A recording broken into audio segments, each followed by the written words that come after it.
and interesting stories. I'm getting out, and I wanted to trade money. That's what I thought I wanted to do. And so while I was in Sacramento State, the state capital, and we had a professor, this course was called Lobbying and Pressure Groups.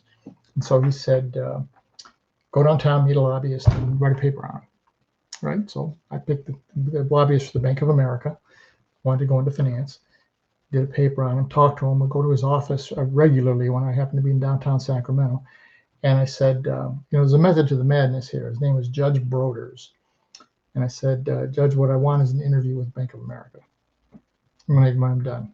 And he said, you got it. So they set up the interview. I go to San Francisco, interview with the trading room in San Francisco. And back then, this was way back, and still in the 1970s, they said, you got the job, it's $10,000 a year, you have to move to San Francisco. Okay.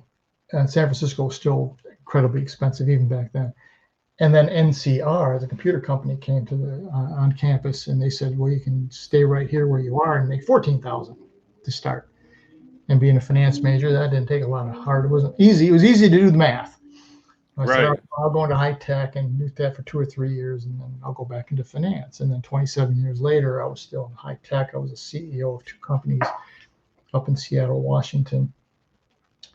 And what I found was, and I give a lot of talks now, and one of the talks that I always give is the best education I ever had, because the theory versus reality and all this stuff.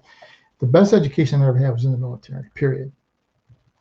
4 years of college, the grad school stuff at UCLA, that's why I learned the most.